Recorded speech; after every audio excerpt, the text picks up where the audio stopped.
Dạ. Hello, how are you? Hi. Doron can start. Doron, are you with us? Yes, I'm with you. So shalom, everyone. And shalom actually from Italy. I'm trying to make my way home to Israel. I was actually in India visiting my daughter, son-in-law and granddaughter when the war broke out.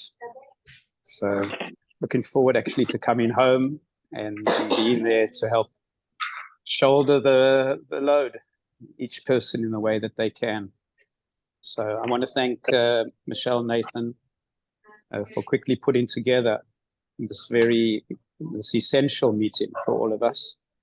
And I want to thank the psychologists for joining us and sharing with their wisdom and their insight to help us in this difficult time. It was Viktor Frankl who pointed out, having gone through the Holocaust, when he set up logotherapy. So he said that we can't control what outside situations send our way.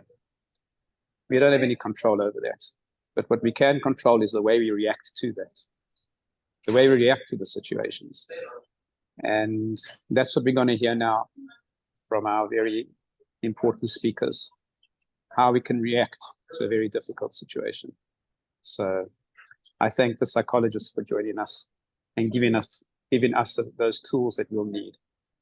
And just sending everybody blessings of strength and healing here from Italy. And so looking forward to coming home tomorrow, even with all the difficulty that it is. It's home. And we as a family will face this together and we'll get through it. So thank you to the Telford staff for putting this vital meeting together. Thank you for you all for participating.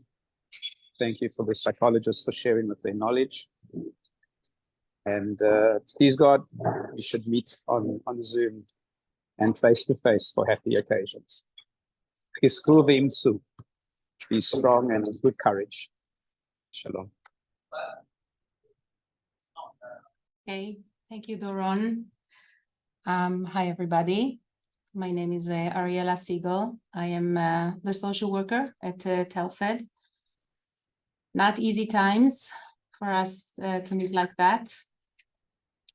But I think we're all trying to take a breather to process what's going on and to figure out, alongside the pain and the fear that we feel, to figure out how to move on and how to be of help to ourselves, to our families, to our children, to try and adapt optimistic overview and to be positive in spite of everything.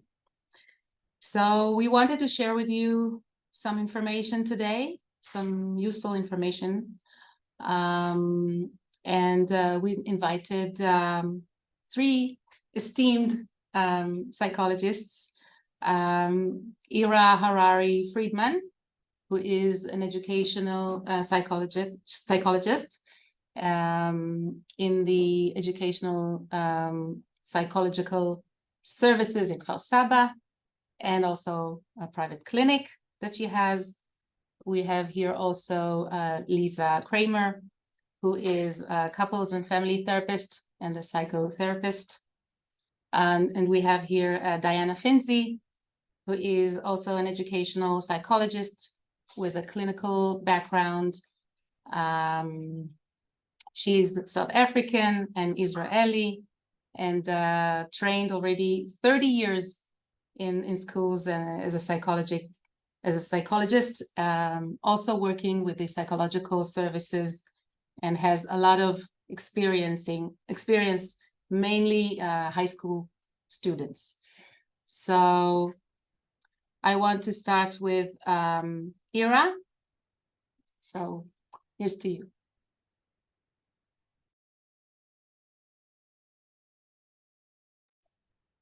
Hello, everyone. Thank you for joining us.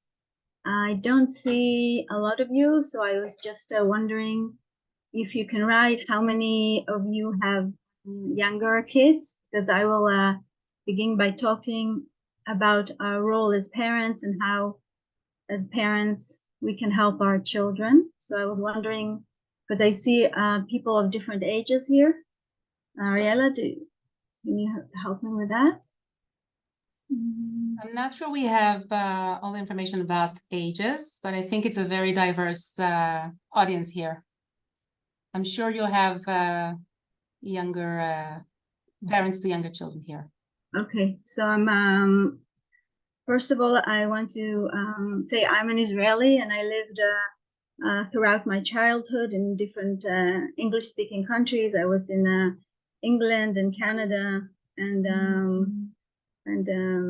America, but I'm an Israeli for and foremost, and I know that you are newcomers here, maybe some few years or even less. And even though I'm an Israeli, this crisis is something that we have never gone through. We've gone through different missile attacks, you know, and all kinds of piguim, but this is really on a bigger scale. So it's a new thing for all of us. And like what Doron said, and I really appreciate what you said and how you opened. We can't control reality. Sometimes we don't even control the way we react to it, but because we have those automatic reactions. But if we sit here like we sit here and we start to think about ourselves and think about the situation and get in contact with ourselves, then we can help our reactions be more better for us and for the people around us. And being together like we are here in the Zoom is also helpful, because in times of crisis, we feel alone many times and feel scared and anxious. And being together and being with people who share our experiences is can be very helpful. So I just wanted to say that I appreciate all of you for even being in Israel and coming here and making Israel your home. It is also, I think, it's not something that is, you know, matter of fact. And being here when our home is threatened is even more appreciable. So Ariella, can you put my presentation? Okay. Do you control the slides, or you? Ofra is controlling the slide, so you can talk to Ofra. She's behind the scenes and. Okay, so I will tell her to move forward. Okay. You can. She's listening. Okay. No, so I need the second slide. Okay. So as an educational psychologist, and I was asked to talk about how we as parents for younger children can be helpful to them, and being helpful to them is also being helpful for ourselves, because one of the most important things in times of crisis is helping other people. When we help other people, then we feel stronger. It is difficult to help other people when we are feeling scared and frightened ourselves. But if we do help ourselves, then we can help others. And I thought of the song, the Beatles song, "When I find myself in times of trouble, Mother Mary comes to me." And I thought about us as parents, that we are our own children's Mother Mary, and the way we help them and comfort them will help them go through the storm. Every crisis, small or large, as this large scale crisis is, affects our sense of security, our sense of well-being, of even continuity. You know, everything stops, even work, kindergarten, school, everything we know from daily lives is being sabotaged and attacked. And each of us react differently to this shared crisis, depending on where we are, where we live, who do we know is being affected, are we feeling safe or unsafe, and all these experiences affect the way we can calm and feel resilient for ourselves and for the others, especially our children. And in order for us to help them, we can help ourselves. And there is a lot that we can do to help ourselves in times of crisis. And all of us know what helps us. And I want to explain why our role as parents, as the caregivers and attachment figures for the children, why is it so important and why it helps them so much. And so I will explain what we call the circle of security, circle of attachment. I need the next slide, please.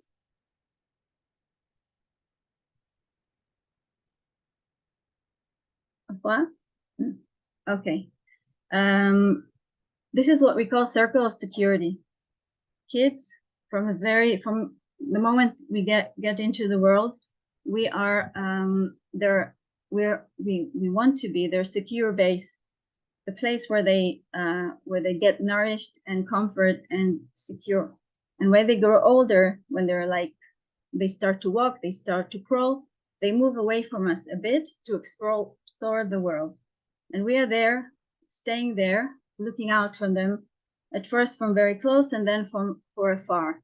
So they can walk and they can run and they can play. And when everything is okay, they can be away from us. Even if we're in the same room, they can walk over to the kitchen or walk over to another room and they play and they have fun with themselves or with others. But when something happens, when there is a sense of threat, even if they fall down or something is not working the way they want, they usually come back running to us for comfort. And this is us as being a safe haven. We are a secure base where they walk from and a safe haven for them to come back to. And what's happening now is our secure base in our country is being threatened.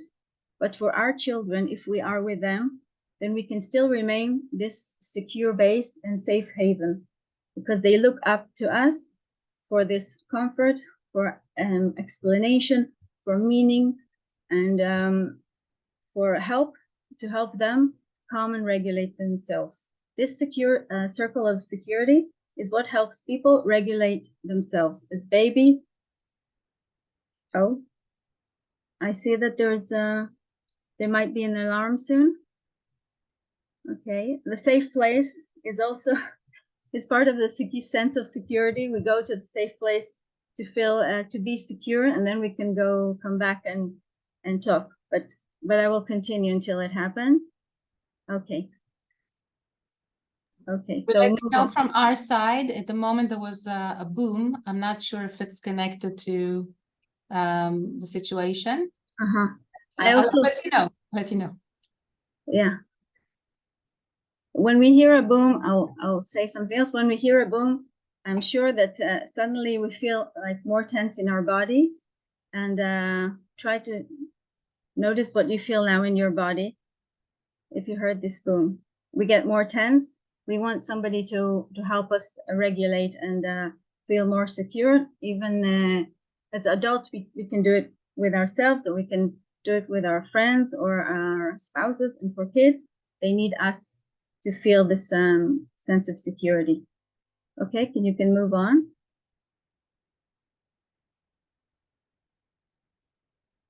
So in order for us to help our kids, and if we are stressed, it's difficult for us to be their secure base and safe haven. We first have to help ourselves. Like, when we go on a plane and the flight attendant tells us that if something happens, we need first to put oxygen. Oh, okay. Somebody's is asking if they can stay under the bed. Somebody's asking. We'll try to address questions that towards the end of the presentation. Okay. And if not, if we're not able to ask because we're trying to address the emotional, We think a rocket is building next door. Okay. Big fire. We're looking into this boom. It's quite stressing here. Mhm. But in any case, questions can be referred to me on email, on calling me, of course. Yeah. But let's try to address them at the end of Okay. the presentation. Okay. So I was saying that if we want to help our kids, we have to first help ourselves, give ourselves some oxygen. And this basic PH model is a very famous model for stress reduction and coping. And it says that every one of us have a whole bucket full of coping strategies, depending on what we are more connected to. Some of us put our faith in belief and believing that things will be okay, and believing in God even, or any other sorry, I forgot the word, help us feel stronger in this situation. Some people need to express emotions, to share emotions. As psychologists, we know that sharing our emotions is very helpful. And for kids, it's also very helpful to share their emotions, to make them feel that they're not alone. Our social strategy to be with each other, whether it's in Zoom, if we can't be with each other personally, talking to our friends, writing, even the social media, where not all the news that we look at the social media, but our friends on the social media can help us. Using our imagination, thinking about vacations that we took, being creative in any way we can, reading books, telling stories, all these, watching even movies and series. My mother, for instance, she's constantly watching Cheers, if you know this great program, which makes her laugh and feel happier. Getting information like we're doing now. And physical is also very, very important. In times of stress, the body gets very stressed.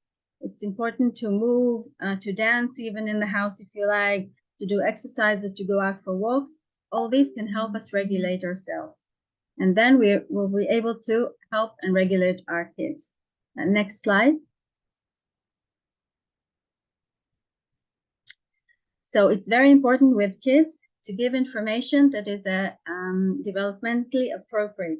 We are now flooded with so much information, and kids need us to mediate this overflowing information in a way they can listen and understand and not be too frightened. And also we can give this information, but it's better also to encourage their questions. What do they want to ask us? What do they know? What do they don't know? And telling our kids that any questions is all right, not to say, oh, this is not important. It's very important to give every child's question the importance it should. Don't talk over their heads because they're listening, and if they're listening and we are not giving them the right mediation, they can have all these more frightening thoughts and interpretations. So think about the movie, forgot the Italian movie, A Wonderful Life. The way the father, it's not The Wonderful. Sorry, Yara, excuse me for interrupting one moment. Yeah. This is Moshe Isaacson, Chairman of Telfed. I just want to thank you for coming and joining. That's and especially to Ariel and Offer, and to Afra, to Ira, to Lisa, and to Dinah. Thank you so much for doing this. If you hear sirens in Ra'anana, there's a fire in Akiva Street. There's no nefilot. There've been no missiles landing. It's purely a fire. You'll hear sirens. Nothing to worry about. Sorry for interrupting, and please carry on. Thank you. No, it's actually related to what I'm saying. You actually gave us information, and it made us calmer, because if we would imagine that there was a fall in Ra'anana, it would make us more anxious. So this is what we do for our kids. If we give them the right information, appropriate information, not flood them with information, then they can stomach it much better and feel more safe and secure. Next slide.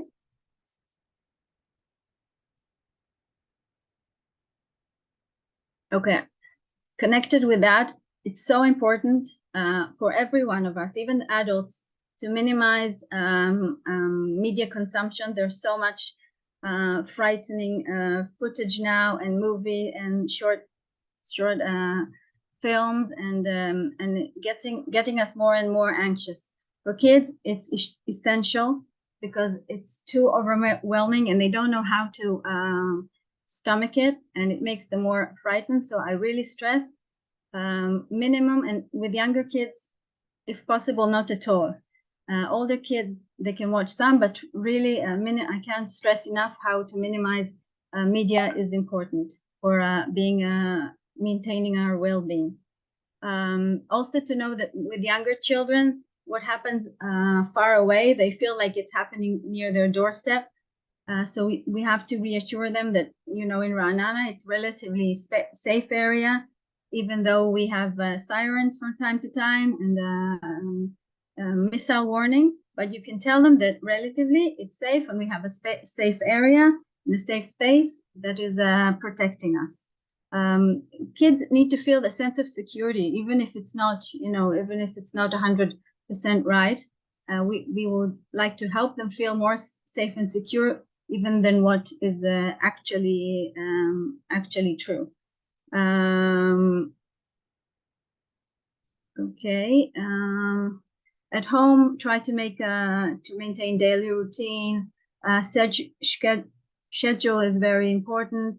It maintains a sense of security and control, and also regulates emotion and behavior. If you can engage them in play, in stories, everything they like to do as children to continue their childhood, although they don't go to school or kindergarten, and which is very difficult for them. Also for young children and older children, it's good to help them feel helpful. They can do, even young children can help in the house, and helping others strengthens our sense of control and competency, and it's very useful for us as adults. People who volunteer in the community, helping others helps us. Next slide.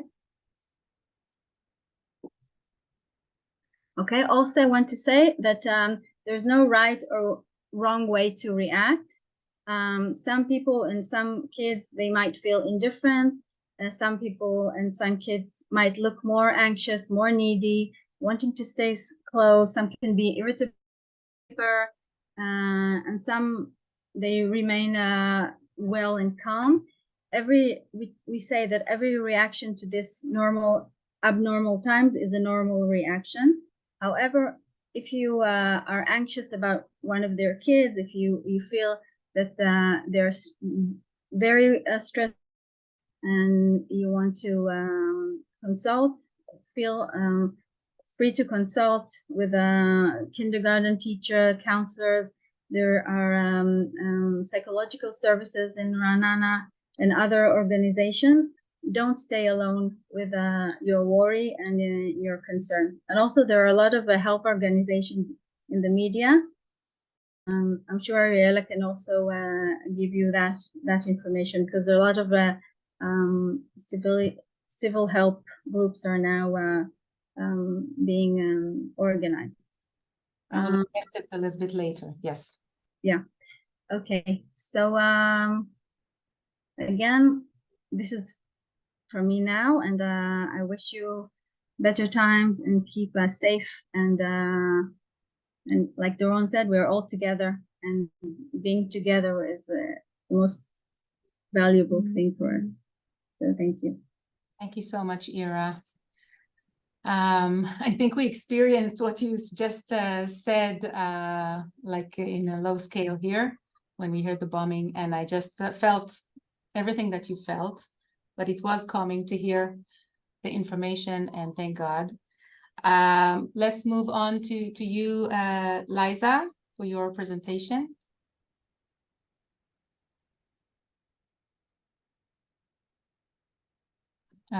You're muted.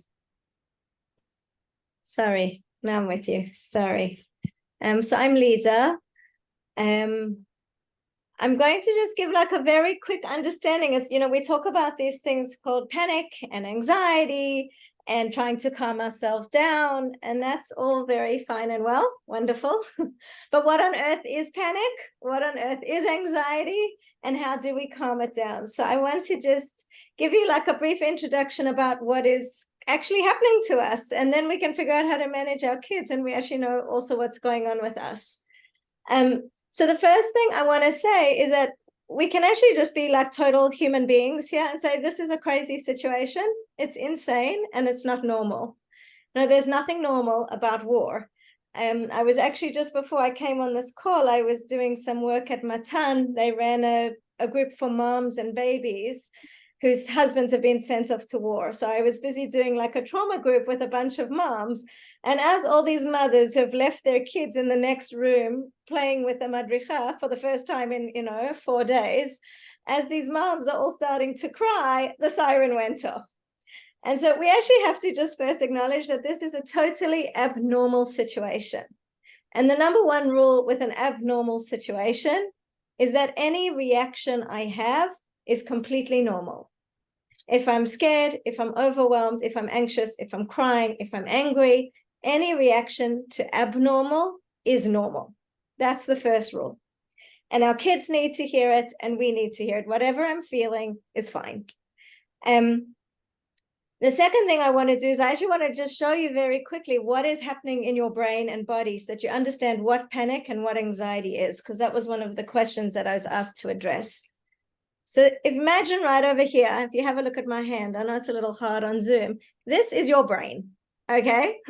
This part over here, where my fingers are, is literally called the thinking part of your brain, which is right over here. It's your frontal cortex. It's where all your thoughts happen. Should I run to the shelter? Should I go under the bed? How do I feel about the war? All of that, what I think about this war and politics is all happening in this thinking part. And the next part of your brain, right here, if you can follow my thumb and wrist, is your feeling part. I feel sad, I feel scared, I feel angry, and it literally relates to this part of your brain right over here called the limbic system. And then just over here, where you can see my thumb, okay, is called the amygdala. The amygdala is like a tiny little button in the middle of your brain.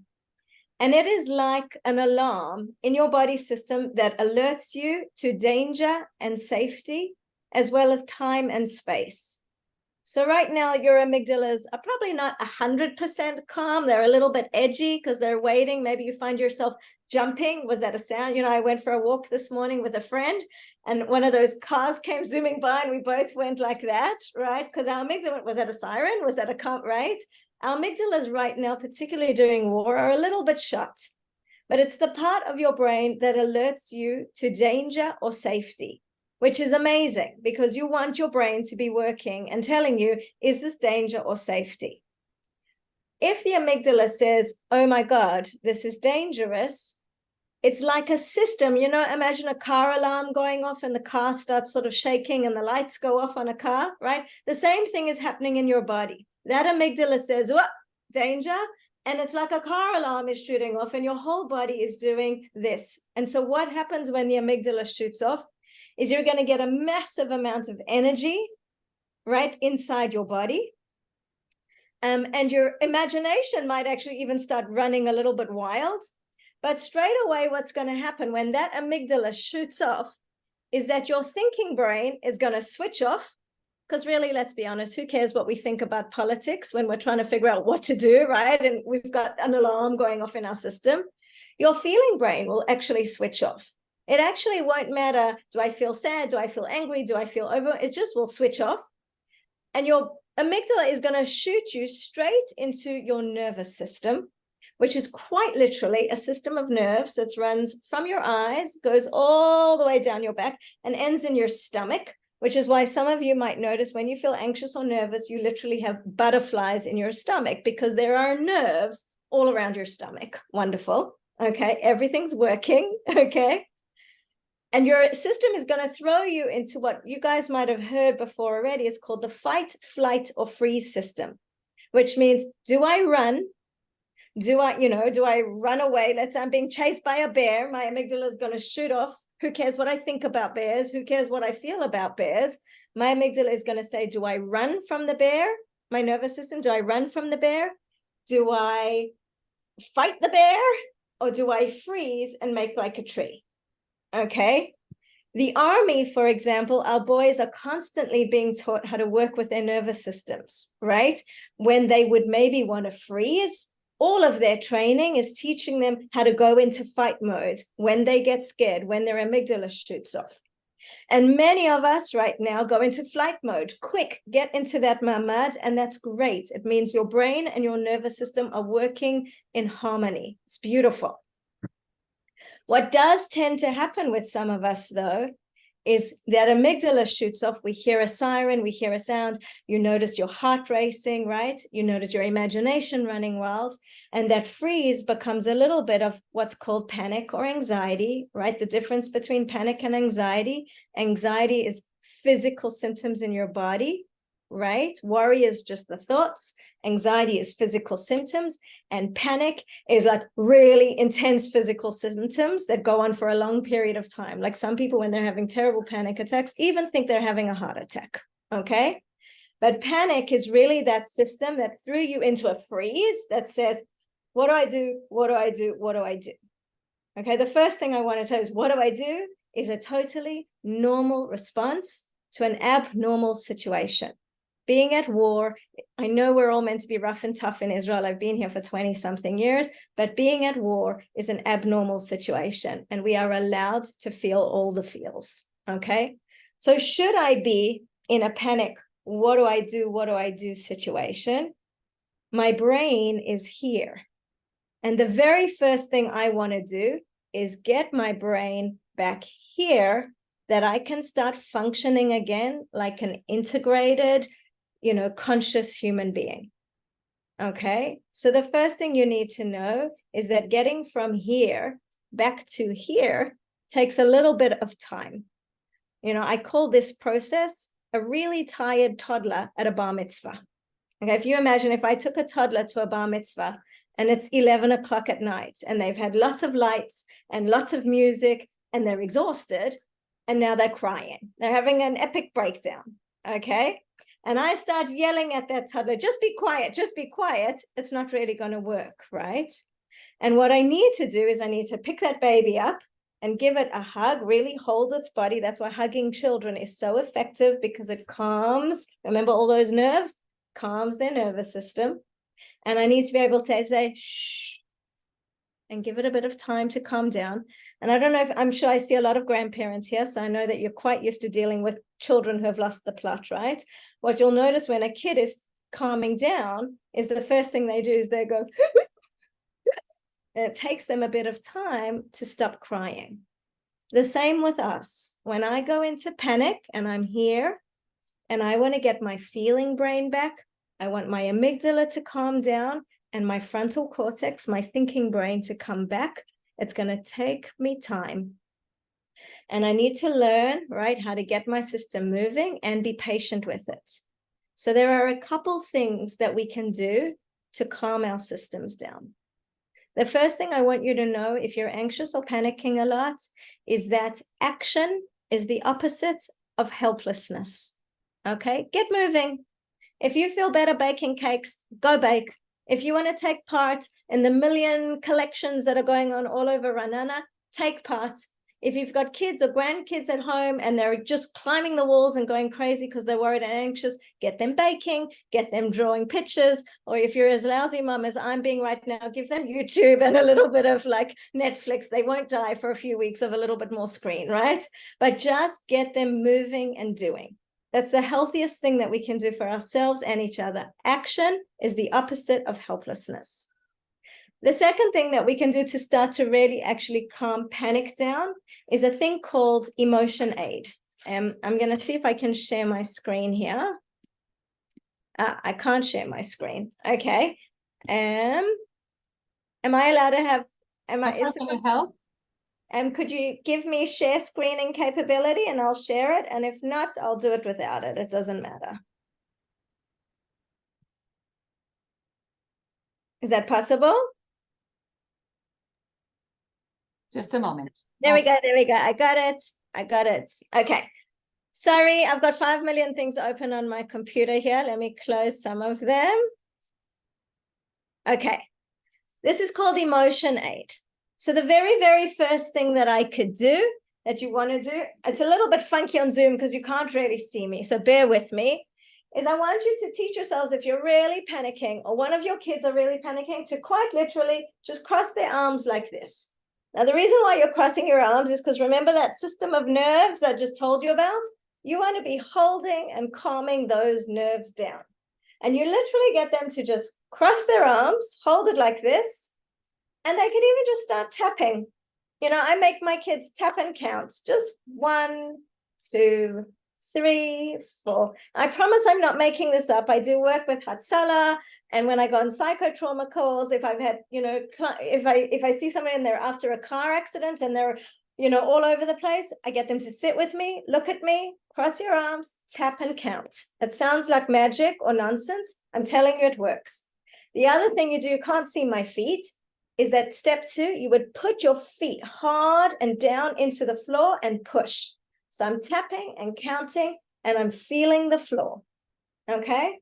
The third thing that I would do, once I've tapped and counted and push it on the floor, is you may put your hand on your chest and one on your tummy, okay? I don't know if you can see me. I'm not going to start flashing on the Zoom, thanks, okay? But like if I've got my hand on my chest and on my stomach, remember that system of nerves? I'm holding it.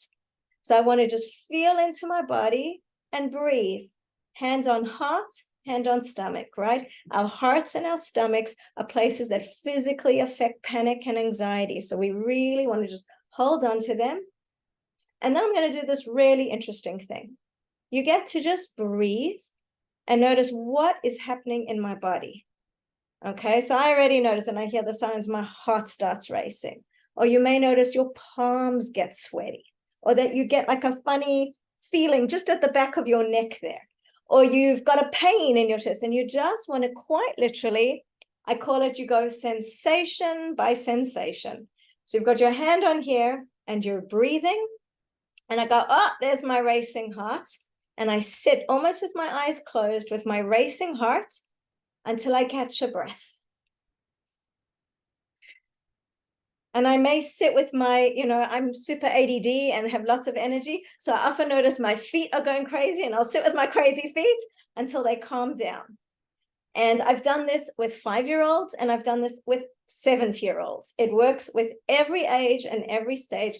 Hand on heart, hand on stomach, and just notice every sensation. You may have 2 sensations. You may have 20 sensations. Who cares? Some of us have active bodies. Some of us are a bit more slouchy. It doesn't matter. But you go sensation by sensation, and you just wait for the breath. And our breath does this amazing thing. Remember I said to you this, brain, our bodies know how to calm themselves down, and they know how to heal themselves even in traumatic times. At this point, you're able to say to yourself, it's here, it's now, I'm okay. And once you've gone sensation by sensation and breathe through your body, you can do the final step, which is basically where we go from helplessness to action, right? You can start to think of something amazing. So maybe you just think about the beach and you notice what that feels like in your body. Maybe you think about, God, I'm a rock star. Look how I just calmed my nervous system down. And you notice that feeling. Maybe you think about one of your grandchildren, you know, who's just beautiful and wonderful to you, and that's your resource. Maybe you think about ice cream. Who cares, right? Anything that feels like, oh, I like that, you're going to just put your attention to. And we're slowly training ourselves how to discharge from panic and craziness and go into an integrated person who can get on with their day. Anybody can do this. You don't need to be a therapist. Emotion aid is something that we teach to people all over the country. I've done it with people in elevators. I've done it with people in my office. And I can hand out this flyer to you guys and you can just do it on your own. It's perfectly easy. But once you understand that all panic is that I went from here to here, that's perfect. That means your brain and your body is working as it should, and it is responding normally to abnormal situations. And now, great, this is not a high functioning place to be. I want to get back here. It's going to take me a bit of time. And that crazy woman, Lisa, just gave me some exercises to do. Beautiful. The other thing I want to tell you quickly that we could also do with children is you can validate their feelings and yourself. We can say, you know, sometimes I'll say to kids on a scale of 0 to 10, how big is the scared? And they'll say, oh, Emma, it's a 25. I was like, okay, you've got a 25 of scared. They're not even going to give me a 10. Okay. So, well, what can we do to get it down to a 20? Or if it's a 10 scared, what can we do to get it down to an 8?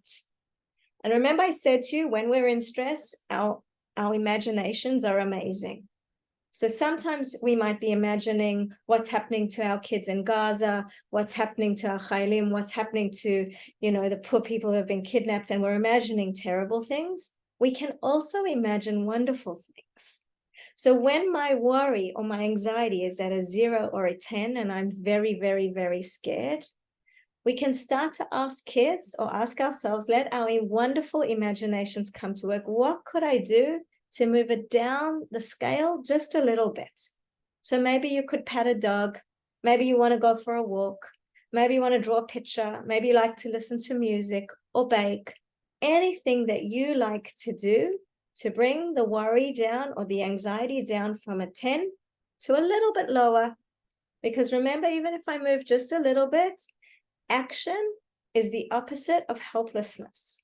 So right now, while we're still in this situation, we want to remember that we know how to do things, that we're strong, we're capable, we can manage, we can get involved, we can get creative. And all of that helps us bring ourselves back to ourselves. So panic and anxiety, don't panic about panic, okay? All it means is that you have a wonderful brain and a wonderful body, and it's doing exactly what it needs to do to keep you safe. And I think I'll stop there. Thank you so much, Lisa, for the vivid presentation. It was amazing. I actually felt how from very tense, I became much calmer. That's amazing. If anyone wants that slide, I can share it with you, and you can just follow it whenever you need it. Also, I want to point out that this session, this Zoom, is being recorded and will be uploaded to our website, so it can be accessible later. Let's move on to Diana Finzi.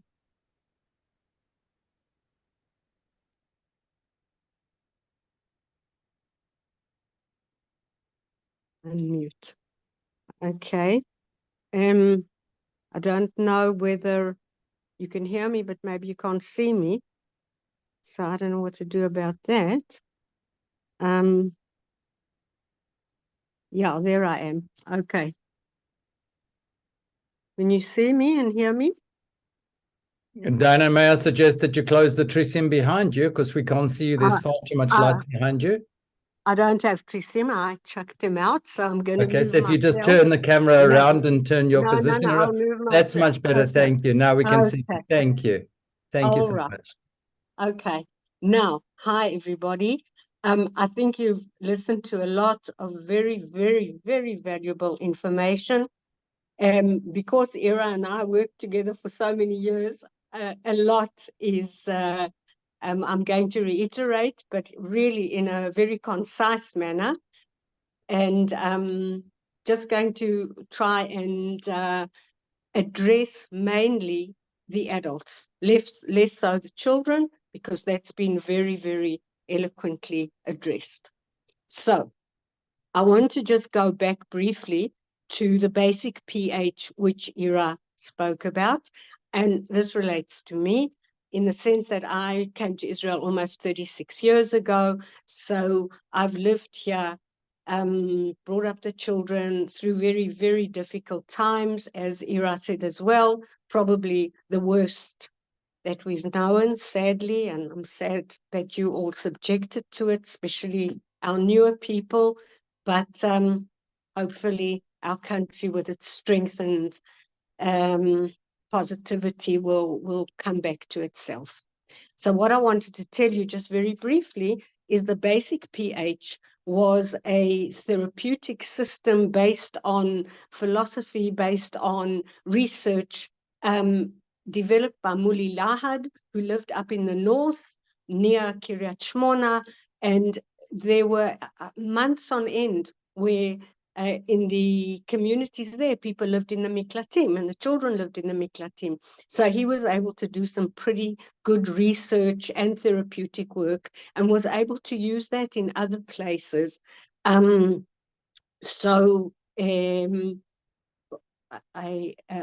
What I wanted to say is the basic conclusion that Muli came to after years and years, I'm going back to the 80s, is that the majority of people are resilient and strong. Numerous studies show that after critical events, most people are able to regain their equilibrium. And so remember that. Now, as because I'm addressing parents of whatever age, the moment we became parents, we became responsible adults, or we were supposed to. So, and as everybody else has said so far, Ira and Lisa, we are expected to be a role model for our children, also never mind the age, and also be the caregiver for the family. So, in order to do that, in my opinion, one needs to actually face oneself first and be able to, and in a time of stress and crisis, it's more difficult, but what are my thoughts? What am I really thinking, feeling? What are my beliefs? Give them a name and understand them for ourselves, because then we're going to be more understandable to the people that we're taking care of and sharing our lives, our close lives with. So, once we've done that vis-a-vis ourselves, then you engage your spouse, whoever your spouse may be, because if there is a major conflict of thoughts, beliefs, emotions existing between us, we're actually going to exacerbate the tension in the home, the tension in the situation. And we're going to actually lose a strong parental base, which is the family's building block. So obviously, I understand, and we all do, that spouses aren't identical twins, and each person is entitled to have their own thoughts and especially feelings. But as I said, when there are vastly different discrepancies between them, children, and even as I said, I work mainly with teenagers, they become very confused because they don't feel, the words that we used before, the concept, contained, comfort. They don't feel that they're in a secure place, because every time that mom says, you know, it's going to be okay, dad starts screaming and says, I'm going to kill all the enemies and da-da-da-da-da. And you're entitled to that. But how do you deal with it vis-a-vis yourself and in your parenting? And again, I said it's applicable to teenage kids, because those are the kids I worked with for many a year. Okay, so on a practical level, on a very practical level, I think the most important things that we need to do is to face our own selves, our own demons, and try and work that out in a working relationship between ourselves and the parent, the other parent that we're parenting with. Now, I don't know who's listening. I understand that there are obviously people that maybe it's the first time that you've been subjected to this horrible sound of an air raid siren. Others may have experienced it before. However, it's always a very eerie sound. And what happens is that we need at that, before this, if possible, is to gain information, to have information. Where do we go to? Where is the safe room? Somebody sent a message. If there's no safe room, can we lie under the bed? This is all valuable, vital, important information, so that you're in control of this, of a difficult and abnormal situation, has been mentioned a number of times. How long do you have to access that safe room? If it's in your mamad, Mitsuyan. If it's in the miklat like I have in my building, I've got to get down the stairs. However, I do know that when I'm going down the stairs, the stairwell, I think it's called, is a safe place. It's pure concrete. So I need to now, we weren't prepared for this because it came as a hangover. What can I call it? An earthquake for all of us. But that safe room are our needs and those of our children's basic needs met. Do we have water in the room? If not a toilet, where can we pee? Whatever we need to do. Basic food stuff. Some people, as I think Lisa said, when they frightened, they can't eat. Everything closes up. Other people just need to nourish all the time. Warm, cold. Maybe you need to keep something because some people get very cold when they stressed.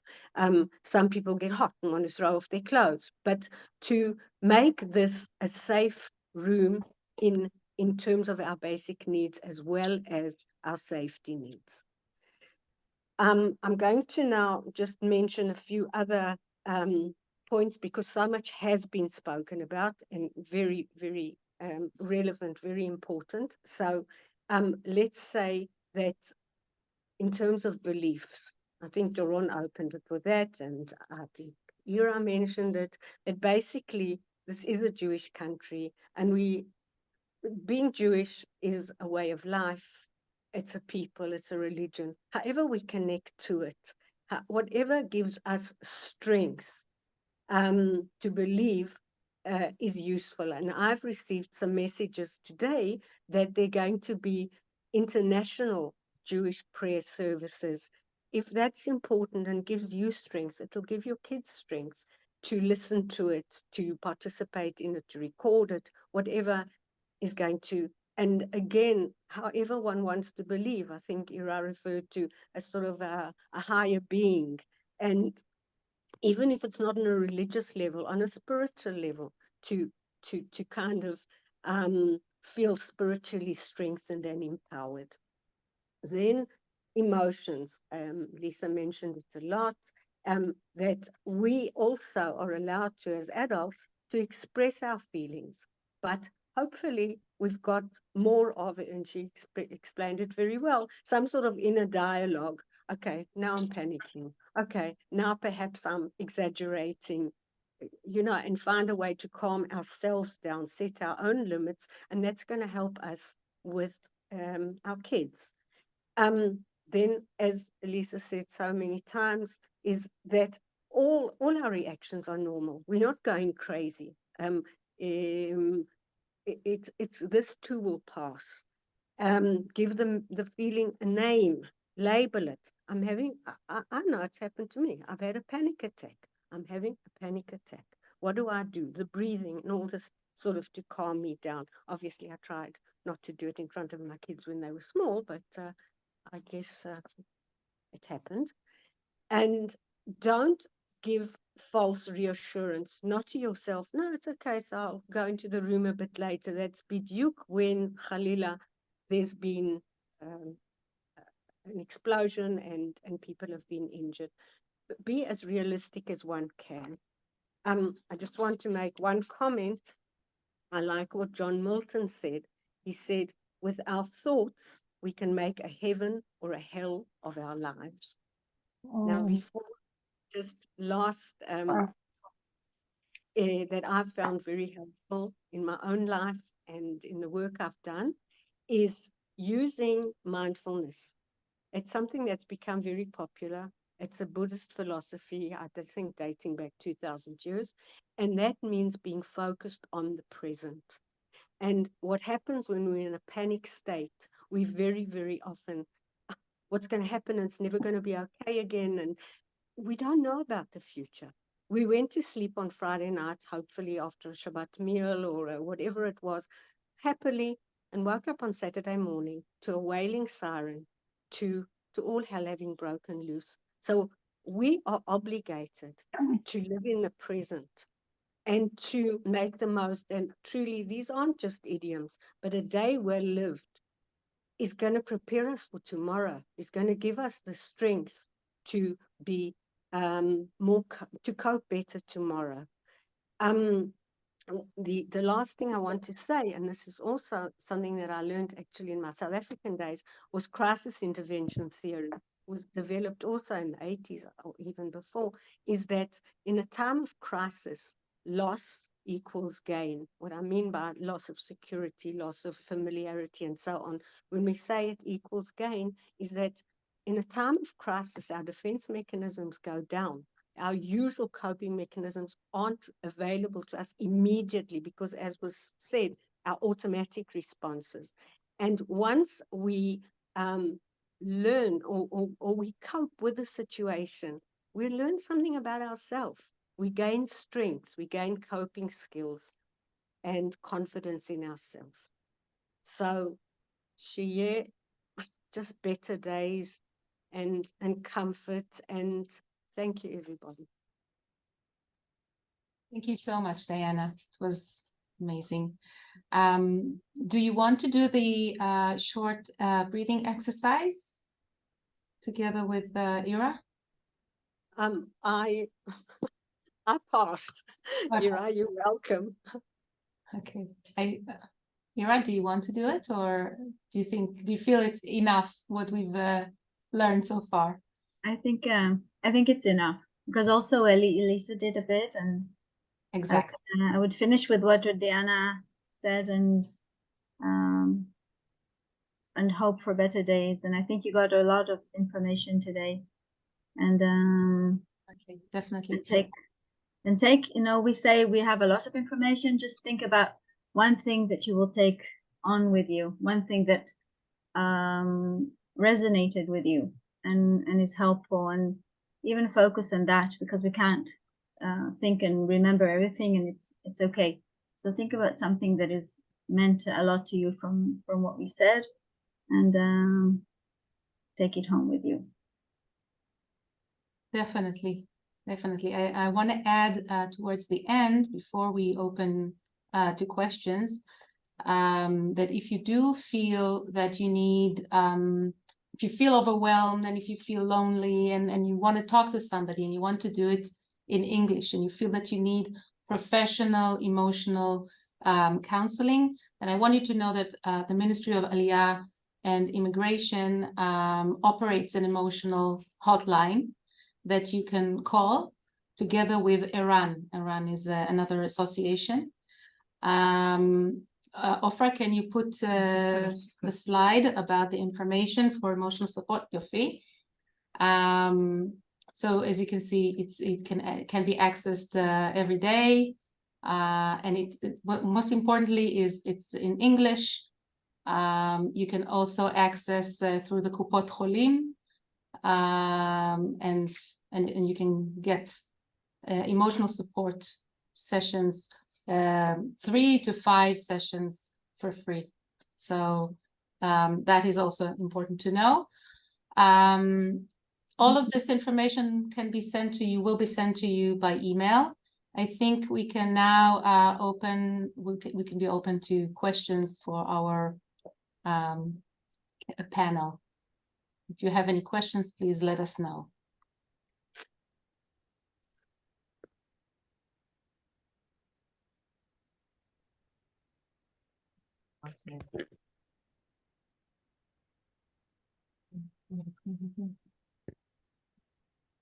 Ariella? Yeah. I will write in the chat. There are many meditation and guided imagery on the internet, which can be really helpful. So I can write two recommendations, but there are so much. And also in Natal's website, and like Diana said, we recommend to try to practice it and get used to it, and it can be really, really calming. Great. Okay. So if we have no questions, we can close this Zoom, and really joining everybody else, just praying for better days. Thank you, everybody. Thank you so much, Ira, Diana, and Lisa. You were all amazing, amazing, amazing. Thank you. Thanks, Ariella. Bye. All the best to everybody, Thank you. truly. Recording. Stop recording.